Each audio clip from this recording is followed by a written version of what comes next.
ಪ್ರತಿಯೊಬ್ಬರಿಗೂ ಕಣ್ಣಿನ ದೃಷ್ಟಿ ಅತಿ ಅವಶ್ಯ. ಚನ್ನವೀರ ಸ್ವಾಮಿಗಳು. ಲಕ್ಷ್ಮೀಶ್ವರ. ಪ್ರತಿಯೊಬ್ಬರ ಉತ್ತಮ ಆರೋಗ್ಯ ಜೀವನಕ್ಕೆ ಕಣ್ಣಿನ ಅವಶ್ಯಕತೆ ಬಹಳ ಮುಖ್ಯ. ಆ ದಿಸೆಯಲ್ಲಿ ಡಾಕ್ಟರ್ ಪ್ರಸನ್ನ ಕುಲಕರ್ಣಿ ಅವರು ತಮ್ಮ ಹುಟ್ಟುಹಬ್ಬವನ್ನು ಉಚಿತ ಕಣ್ಣಿನ ತಪಾಸಣೆ ಶಿಬಿರ ಹಮ್ಮಿಕೊಳ್ಳುವ ಮೂಲಕ ಎಲ್ಲರಿಗೂ ಮಾರ್ಗದರ್ಶಕರಾಗಿದ್ದಾರೆ ಎಂದು ಹೂವಿನ ಶಿಗ್ಲಿ ವಿರಕ್ತ ಮಠದ ಶ್ರೀ ಚನ್ನವೀರ ಮಹಾಸ್ವಾಮಿಗಳು ಹೇಳಿದರು. ಅವರು ಪಟ್ಟಣದ ವಿದ್ಯಾರಣ್ಯ ಸರ್ಕಲ್ ಹತ್ತಿರ ರಾಘವೇಂದ್ರ ಕ್ಲಿನಿಕ್ ಡಾಕ್ಟರ್ ಪ್ರಸನ್ನ ಕುಲಕರ್ಣಿ ಅವರ ಆಸ್ಪತ್ರೆಯ ಮುಂಭಾಗದಲ್ಲಿ ಹಮ್ಮಿಕೊಂಡಿದ್ದ ಕಣ್ಣಿನ ತಪಾಸಣೆ ಶಸ್ತ್ರಚಿಕಿತ್ಸಾ ಶಿಬಿರವನ್ನು ಉದ್ಘಾಟಿಸಿ ಅವರು ಮಾತನಾಡುತ್ತಿದ್ದರು. ಈ ಸಮಯದಲ್ಲಿ ನಿವೃತ್ತಿ ಹಿರಿಯ ನಾಗರಿಕರ ಸಂಘ, ತಾಲೂಕು ವೈದ್ಯರ ಸಂಘ, ಕ್ಷೇತ್ರ ಧರ್ಮಸ್ಥಳ ಸಂಘ, ಶಂಕರ ಕಣ್ಣಿನ ಆಸ್ಪತ್ರೆ ಶಿವಮೊಗ್ಗ ವೈದ್ಯರ ತಂಡದವರು ಪಾಲ್ಗೊಂಡಿದ್ದರು. ಕಣ್ಣಿನ ಚಿಕಿತ್ಸೆಯ ಶಿಬಿರದಲ್ಲಿ ಸುಮಾರು 50ಕ್ಕೂ ಹೆಚ್ಚು ಜನರನ್ನು ಕಣ್ಣಿನ ಶಸ್ತ್ರಚಿಕಿತ್ಸೆಗೆ ಶಿವಮೊಗ್ಗಕ್ಕೆ ಕರೆದುಕೊಂಡು ಹೋಗಲಾಯಿತು. ವರದಿ ವೀರಣ್ಣ ಹಡಪದ, ಪ್ರಜಾಪವರ್ ಟಿವಿ, ಲಕ್ಷ್ಮೇಶ್ವರ.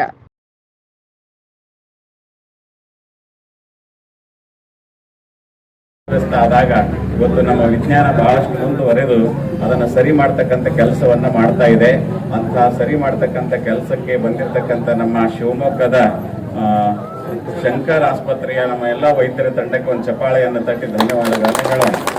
ಯಾಕಂದ್ರೆ ಎಷ್ಟು ಉಪಯೋಗ ನೋಡ್ರಿ. ಇವತ್ತು ದಿವಸ ಅಲ್ಲಿಂದ ಇಲ್ಲಿ ತನಕ ಬಂದು ಇವತ್ತು ನಮ್ಮನ್ನೆಲ್ಲ ಚೆಕ್ ಮಾಡಿ ಅದರ ಅವಶ್ಯಕತೆ ಐತೆ ಅಂದ್ರೆ ನಮ್ಮನ್ನು ಅಲ್ಲಿ ತನಕ ಕರ್ಕೊಂಡು ಹೋಗಿ ನಮಗೆ ಶಸ್ತ್ರಚಿಕಿತ್ಸೆಯನ್ನ ಮಾಡಿ ನಮಗೆ ಊಟವನ್ನ ಕೊಟ್ಟು ಮತ್ತೆ ನಮ್ಮನ್ನು ತಂದು ಇಲ್ಲಿಗೆ ಬಿಡ್ತಾರಪ್ಪ ಅಂತ ಕೇಳಿದ್ರೆ ನಮಗೆ ಒಡ ಹುಟ್ಟಿದ ಮಕ್ಕಳು ಮಾಡೋಕ್ಕೆಲ್ಲ ಅಷ್ಟು ಕೆಲಸವನ್ನ ಅವ್ರು ಮಾಡ್ತಾ ಇದ್ದಾರೆ.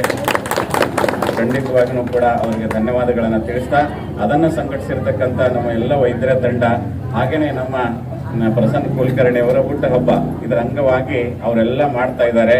ನಾವೆಲ್ಲ ಅವರಿಗೆ ಋಣಿಯಾಗಿರೋಣ. ಖಂಡಿತವಾಗಿಯೂ ಕೂಡ ನಮ್ಮ ಹೆಣ್ಮಕ್ಳಿಗಂತೂ ಕಣ್ಣಿನ ತೊಂದರೆ ಆಯ್ತು ಅಂತ ಕೇಳಿದ್ರೆ ಬಹಳ ಕಷ್ಟ. ಉಪ್ಪು ಹಾಕಿದ ಖಾರ ಹಾಕ್ಬಿಟ್ರೆ ಕಷ್ಟ ಆಗ್ಬಿಡ್ತೇವೆ, ಹೌದಲ್ವಾ? ಅಡಿಗೆ ಮಾಡಕ್ ಬಿಟ್ಟೆ ಉಪ್ಪು ಯಾವ್ದಾಗ ಖಾರ ಯಾವ್ದಾಗ ಗೊತ್ತಾಗ್ಲಿಲ್ಲ ಅಂದ್ರೆ ಏನ್ ಮಾಡಕ್ಕಾಗತ್ತೆ? ಏನಾಗೋದಿಲ್ಲ. ಎಷ್ಟು ಹಾಕ್ಬೇಕನ್ನೋದು ಗೊತ್ತಾಗೋದಿಲ್ಲ, ಹಳ್ಳ ಅದಾವಿಲ್ಲ ಅಂತ ಗೊತ್ತಾಗೋದಿಲ್ಲ. ಅದಕ್ಕೆ ನೀವು ಬಹಳ ಚೆನ್ನಾಗಿ ನಮ್ಮ ಅಜ್ಜಿ ಬಂದಾಳ ನೋಡ್ರಿ, ಎಷ್ಟು ವಯಸ್ಸಾಗಿತ್ತು ಗೊತ್ತಿಲ್ಲ. ಅದಕ್ಕಂತವ್ರಿಗೆಲ್ಲ ಒಂದ್ ಸ್ವಲ್ಪ ಹಿಂಗೆ ನಾವು ಕಣ್ಣು ರಿಪೇರಿ ಮಾಡಿ ಕೊಟ್ಬಿಟ್ರೆ ಮತ್ತೆ ಅವ್ರಿಗೆ ಹೊಸದಾಗಿ ಚಾರ್ಜ್ ಆಗ್ತಾರೆ, ಮತ್ತೆ ಸ್ವಲ್ಪ ದಿವಸ ಆರಾಮಾಗಿ ಜೀವನ ಮಾಡ್ತಾರೆ. ಅಂತ ಕೆಲಸವನ್ನು ಮಾಡಿ